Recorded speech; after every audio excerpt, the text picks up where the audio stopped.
Hai, halo apa kabar pemirsa? Seperti biasanya, Roni Times hadir kembali di hadapan Anda. Dan banyak sekali yang kita gali, mulai dari politik, ekonomi, sosial, budaya, dan bahkan kesehatan.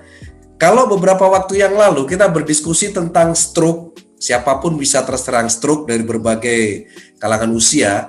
Nah, sekarang juga kita akan berbincang-bincang masalah kesehatan lagi. Kita akan ngobrol masalah kesehatan dan gak tanggung-tanggung. Narasumber kita kembali, beliau beberapa waktu yang lalu juga pernah hadir. Narasumber kita kali ini adalah Ketua ID Purwakarta, Dr. Susilo Atmojo, spesialis penyakit dalam. Kita sapa dulu ya. Selamat malam, Dr. Susilo. Malam. Sehat ya dok ya? Ini ya. Ya harus sehat ya dok ya. Baik pemirsa dan untuk Anda terima kasih juga nanti yang ikut atensi ya dengan memberikan pertanyaan-pertanyaan, silakan saja. Dan baik langsung saja kita ke topik bahasan kita kali ini. Dok, Corona sudah 1 tahun dan kemarin baru saja berulang tahun 1 tahun Corona di Indonesia, dan sampai saat ini beruntung alhamdulillah grafik Corona, penderita Corona atau masyarakat yang terinfeksi Corona sudah mulai perlahan namun pasti turun, kurvanya udah mulai turun nih, terlepas dari upaya yang dilakukan pemerintah dengan vaksinasi dan lain sebagainya. Tapi dok, baru-baru ini kita kaget juga nih, kita ada kabar bahwa 2 orang masyarakat ya yang baru pulang dari luar negeri ini terpapar virus B117. Ini merupakan varian yang lain dari COVID-19. Dan kebetulan lokasinya di Karawang, dekat sekali dengan Purwakarta, Dok. Nah, kita tidak akan membahas masalah jarak Purwakarta dengan Karawang, tetapi kita ingin tahu dulu nih, Dok, seberapa dahsyat ini, seberapa bahaya antara virus Corona COVID-19 dengan B117, Dok? Mungkin secara sepintas bisa dijelaskan, Dokter. Bismillahirrahmanirrahim, ya Mas Rani. Yang pertama, makin jelas nih pertempurannya nih. Jadi ulang tahun yang pertama dari COVID dari Corona ya, dari keluarga Corona ini. Dari keluarga Corona, betul. Mereka makin pintar. Iya, mereka makin pintar. Yeah. Dan virus ini memang punya kemampuan untuk bertahan hidup seperti kita. Kita kan juga dengan 3M, 5M, kemudian dengan antivirus dan vaksinasi ini kan cara kita bertahan hidup nih. Yeah. Nah, mereka juga sama. Mereka punya kemampuan itu, dan B117 itu hanya sebagian kecil dari mutasi yang sudah dilakukan atau yang sudah terjadi dari virus corona ini. Dari beberapa tulisan, paling tidak sampai saat ini ya, karena B117 ini di Indonesia kan dideteksinya baru minggu kemarin ya, 2 orang yang di Karawang itu. Tapi ini sebenarnya di United Kingdom itu kan sudah akhir tahun kemarin sudah dideteksi itu, bulan November ya, itu sudah dideteksi. Berdasarkan tulisan yang ada, memang ada menyebutkan bahwa varian B117 ini mereka punya kemampuan untuk disebutkan lebih infeksius. Jadi punya kemampuan daya sebarnya itu bisa 50% sampai 75% kemampuannya dibandingkan COVID-19 yang sudah ada sebelumnya. Tetapi artinya persebarannya lebih cepat dibandingkan dengan COVID. Cara menginfeksinya juga lebih cepat ya, Dok ya? Ya, disebutkan seperti itu. Tetapi kalau untuk mortalitas memang ada yang menyebutkan 35% lebih mortality rate-nya lebih tinggi dibandingkan yang sebelumnya. Tapi yang terpenting adalah makin banyak atau makin mampu dia menyebar, artinya korban akan makin banyak gitu. Dari sisi kuantitas akan lebih banyak, kemudian angka kematiannya juga secara matematik juga bisa meningkat gitu. Ini yang harus lebih diwaspadai. Oke, ya Dok, ini menarik ya Dok ya, ketika kalau COVID-19 itu kan masa inkubasinya 2 minggu gitu kan, 14 hari ya dok ya, kalau saya tidak salah, mau dikoreksi. Jadi 2 minggu. Nah, lucunya yang virus B117 ini yang dibawa dua warga Karawang ini ke Indonesia dan baru terdeteksi minggu kemarin, itu pada saat mereka dicek atau diperiksa di bandara di Arab Saudi sana, mereka negatif. Nah, tapi tiba-tiba ketika masuk ke Indonesia, mereka di tracing sama Kementerian Kesehatan, Dinas Kesehatan, dan kemudian dicek lagi positif. Nah, ini gimana dok? Bisa seperti ini dok? Masa inkubasinya lebih cepat. Dia ada yang menyebutkan antara 3 sampai 7 hari. 5 sampai 7 hari. Jadi lebih cepat masa inkubasinya. Oke, masa inkubasinya lebih cepat dibandingkan COVID-19 ya dok ya. Dok, kemudian kita ngomong soal gejala atau indikasi awal dok. Ada perbedaan nggak dengan COVID-19? Kalau COVID-19 demam, batuk-batuk, yang sering ketika kita di rumah sakit pasti dicek itu ya, suhu tubuh yang tinggi dan lain sebagainya. Apakah sama dengan COVID-19 atau ada perbedaan di B117 ini dok? Sama.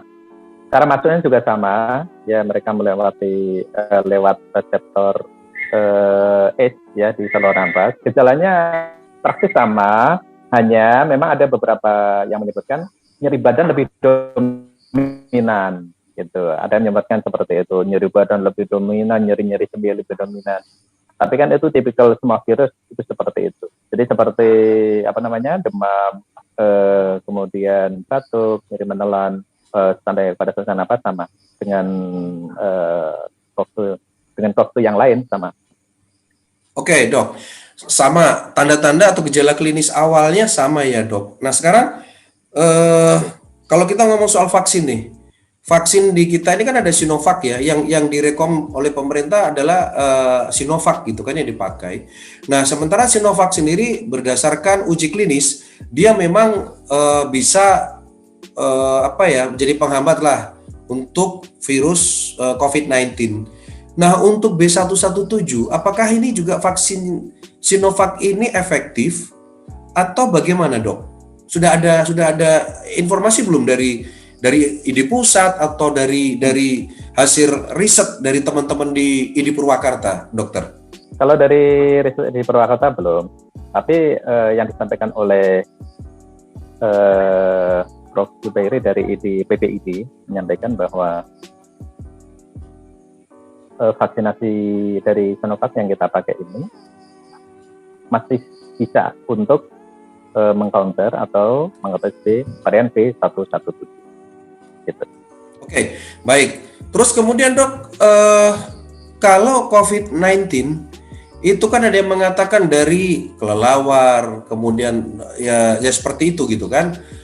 Nah, kalau COVID B117 ini sebenarnya faktor ini dari mana sih dok? Penyebab atau triggernya, pemicunya bisa muncul virus B117 ini dari apa dok? Dari apa nih? Dari binatang kah? Atau dari pola hidup yang tidak sehat kah? Atau mutualisme dari COVID-19 dok? Sebenarnya disebut COVID-19 itu kan karena tahunnya ya. Jadi virus yang dikenal sebelumnya atau yang dilabeli COVID-19, SARS-CoV-2 itu virus itu mengalami mutasi. Banyak sekali dia mutasi. Di antaranya adalah B117. Jadi orangnya spesiesnya itu sebenarnya ya itu gitu. Induknya sama ya dok. Kemudian induknya sama ya. Ketika masuk sama, kemudian diciptakan Tuhan, dia juga berusaha untuk bertahan hidup, mengalami sejumlah mutasi. Di antaranya adalah kalau virus itu kan ada seperti jarumnya itu ya, spike-nya itu. Spike-nya itu dia mengalami mutasi, dikatakan pada rantai 69 dan 70 mengalami beberapa mutasi ya, sehingga menjadi yang dilabeli sekarang dengan B117 gitu. Jadi si musuh kita ya itu sama sebenarnya. Hanya dia tren yang baru yang sudah berubah berdasarkan senjata-senjata yang sudah kita lakukan. Nah, senjata kita kan saat ini ada 3M ya, bahkan sekarang udah jadi 5M, jaga jarak dan lain sebagainya. Kemudian vaksin Sinovac. Sejauh ini apakah senjata-senjata kita ini mampu untuk melumpuhkan B117 atau nanti akan ada vaksin-vaksin yang lain, Dok, yang mungkin akan masuk lagi ke Indonesia? Dan bagaimana juga dengan para tenaga kesehatan yang lebih dulu divaksin Sinovac? Apakah masih mereka bisa bertahan? Mengingat vaksin Sinovac ini kan ada batas waktu efektifnya juga untuk tubuh manusia. Gimana, dokter? Cara penyebarannya sama, cara masuknya juga sama melalui saluran napas dengan droplet, sehingga 5M ini masih sangat efektif untuk mengatasi B117. Nomor satu itu. Yang kedua, untuk vaksinasi, ya sebut saja Sinovac yang sudah yang akan dilakukan secara masif di negara kita. Kita mengikuti pendapat para ahli di negara kita. Ya, paling tidak sampai sejauh ini disebutkan masih bisa efektif ya untuk mengatasi strain B117 ini ya. Jadi yang kita ketemu strain baru yang memang masih baru, namanya masih baru, kita juga masih belajar terus nih. Nah, paling tidak sampai saat ini vaksin masih cukup efektif, kemudian antivirus yang jadi senjata kita selama ini, terutama itu dikatakan masih efektif untuk strain yang baru ini. Dan ini tidak berhenti. Nanti mereka juga akan beradaptasi lagi, membentuk strain-strain baru, gitu. Ya. Jadi tangan masih selesai nih. Iya, betul sekali, dokter. Referensi yang kami terima, bahkan di Afrika sudah ada B1351, dok. B1351. Ya. Nah, ini lebih mematikan karena makanya dia juga ada. Betul, makanya dia disebut King of Virus. Corona B1351. Jadi ini lebih dahsyat lagi nih. Semoga saja ini nggak masuk ke Indonesia. Nah, baik, dokter. Kemudian jadi masih efektif ya, dok ya, untuk vaksin-vaksin Sinovac itu ya. Mengingat kalau di luar negeri kan yang digunakan bukan Sinovac, ada Pfizer, ada Johnson & Johnson, ada yang lain-lainnya, dan itu diklaim sangat mampu untuk mengatasi itu. Dan Sinovac masih bisa ya, dok ya, masih artinya tidak perlu divaksin dengan yang lain gitu ya. Sinovac masih mampu ya. Ya, sampai sejauh ini kita tetap ya dengan vaksin yang ada di negara kita. Sambil kita lihat di dalam perkembangannya bagaimana, karena ini kan sesuatu yang masih terus berkembang, dipelajari. Oke, dok, kemudian untuk penanganan pasien B117 ini apakah sama, dok, dengan COVID-19, dok? Mereka yang terinfeksi, dok, penanganannya apakah sama, dok? Sama, tidak dibedakan. Jadi sama ya, dok ya, penanganannya juga sama, treatmentnya, pengobatannya juga sama ya, dok? Sebenarnya sama, sampai sejauh ini sama. Dan memang kami yang di ujung tombak ini sebenarnya tahunya kan COVID-19 ya. Memang yang dideteksi 117 minggu kemarin, tapi bisa jadi ini fenomena gunung es. Jadi mereka masuk ke kita itu, atau pasien yang selama ini ditangani bisa jadi sudah strain ini gitu. Nah, kita belum punya apalagi yang kayak di Purwakarta ini kan belum bisa mendeteksi atau mengkultur virus, kan belum bisa. Udah, lebih aja, antem aja terus dengan senjata yang ada gitu. adanya senjatanya keris, antem aja dengan keris kan gitu kan. Gak peduli, mereka datang pakai meriam gitu kan. Baik, dokter. Dok, ada pertanyaan nih, dok. Ada pertanyaan dari masyarakat Muhammad Bisri di Cipaisan, dok. Jadi pertanyaannya gini nih, di situs resmi pemerintah covid19.go.id, semoga ini suara saya nggak putus, dok. Khusus untuk mencegah atau mengobati virus corona baru, dan jawaban di website itu tertulis sampai saat ini belum ada obat khusus yang disarankan untuk mencegah atau mengobati penyakit yang disebabkan virus corona baru atau COVID-19 atau B117. Mereka yang terinfeksi harus menerima perawatan yang tepat untuk meredakan dan mengobati gejala. Dan mereka yang sakit serius harus dibawa ke rumah sakit. Nah, pertanyaannya adalah, efektifkah vaksin gratis untuk mencegah varian baru COVID B117? Tadi udah dijawab ya, dok ya? Efektif ya? Masih cukup ampuh ya? Ya, menurut pendapat merujuk dari BPID, yang merujuk dari BPID masih cukup efektif. Terus yang harus diluruskan gini, sebenarnya kan bukan gratis ya, membayar sebenarnya, cuma pemerintah kita yang membayarkan. Oh iya, betul. Ada di negara Afrika itu mereka warganya harus membayar sendiri, bisa jutaan tuh gitu. Dan perlu dicatat juga, berebut nih untuk mendapatkan vaksin itu, berbagai negara itu berebut nih. Kita belum bisa buat sendiri ya. Jadi ya alhamdulillah kita sudah dapat sekian puluh juta ini ya, itu pertarungan di level atas itu untuk kita semua untuk mendapatkan vaksin itu. Jadi efektif ya, masih sanggup ya Sinovac menghadapi itu ya, Dok ya. Oke, baik. Dok, ada Windy di Subang. Ya, berdasarkan. Ya, Windy di Subang ini salah seorang nakes, Dok. Salah seorang nakes ini. Jadi dia tanya nih, adanya varian baru COVID di Indonesia, bagaimana langkah Ikatan Dokter Indonesia khususnya Purwakarta untuk melindungi para nakes, mengingat varian virus baru ini kabarnya lebih cepat menular, Dok. Perlindungan untuk para nakes, Dok. Seperti yang sudah tadi disampaikan dan banyak tulisan tentang B117, cara penularannya sama droplet melalui saluran napas, melalui S2 reseptor, sehingga cara mencegah penularannya baik untuk tenaga kesehatan kita ini yang di ujung tombak maupun untuk masyarakat luas itu sama ya, dengan 3M atau 5M. Pertama itu. Yang kedua, APD. Ya, APD standar, ya paling tidak APD level 2 untuk teman sejawat semua yang menangani langsung pasien dengan COVID. Kita belum tahu nih, COVID-19, B117, mungkin kita selama ini sudah pernah berhadapan dengan mereka gitu. Tapi cara pencegahannya sama. Oke, dan perlindungan juga tetap maksimal ya, utamanya untuk para nakes ya, Dok ya? Iya betul. Berdasarkan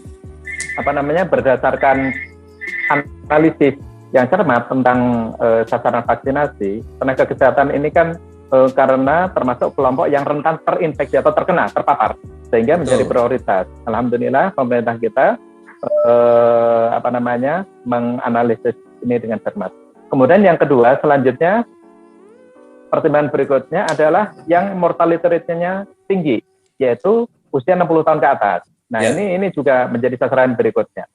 Jadi yang pertama, siapa yang berpotensi atau yang rentan untuk terpapar, kita ini tenaga kesehatan, dan siapa yang angkutannya tinggi, ya usia lanjut dan yang 60 tahun ke atas, yang itu menjadi sasaran berikutnya. Tentu targetnya kan nanti populasi semuanya paling enggak 70% ya. Ya, betul. Baik, yang diharapkan masyarakat adalah perlindungan para tenaga kesehatan, karena nakes ini ada di garda paling depan yang berhadapan langsung dengan baik itu COVID-19 maupun COVID B117. Belum lagi nanti ada COVID 1315. Jadi banyak sekali mutualnya. Baik, Dokter, terima kasih banyak, Dok, waktunya di kesempatan kali ini di sela-sela kesibukan dokter yang tadi juga harus visit dan lain sebagainya, tetapi kami sudah mendapat satu informasi yang luar biasa.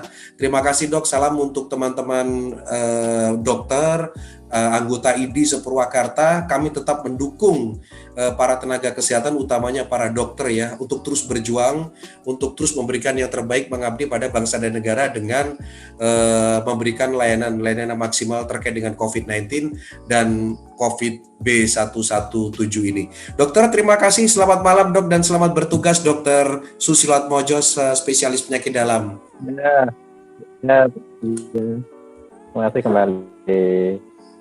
Baik, pemirsa, demikian tadi bincang-bincang kita dengan Ketua ID Purwakarta. Ini Ketua ID loh ya, luar biasa sekali ya. Dan beliau sangat paham sekali, sangat tahu sekali dengan realita-realita yang terjadi, penyakit-penyakit yang terjadi, dan bahkan virus-virus yang masuk. B117 termasuk baru, karena baru lama sih ya, tetapi masuk ke Indonesia itu baru ketahuan seminggu 2 minggu kemarin, dan beliau terus update. Ini luar biasa sekali. Nah, yang terbaru nanti akan ada, atau semoga nggak masuk ke Indonesia ya, karena virus ini lebih mematikan, yaitu virus B1351. Ini ini juga nanti Ketua ID juga harus lebih berhati-hati lagi. Ketua ID juga harus menyiapkan tameng gitu ya untuk teman-teman sejawatnya, anak buahnya di Ikatan Dokter Indonesia Purwakarta. Nah, pemirsa, demikian tadi Roni Times untuk edisi kali ini. Tetap semangat, tetap sehat, jaga jarak, pakai masker, mencuci tangan pakai sabun ya, dan kurangi berkegiatan di luar rumah karena kondisinya masih seperti ini. Dan berdoa jangan lupa agar kita dijauhkan dari segala macam penyakit, terutama virus corona dan keluarga besarnya. Saya Roni, in Roni Times. Kita akhiri dulu untuk kesempatan kali ini. Terima kasih, kita ketemu lagi di lain waktu. Roni Times, salam.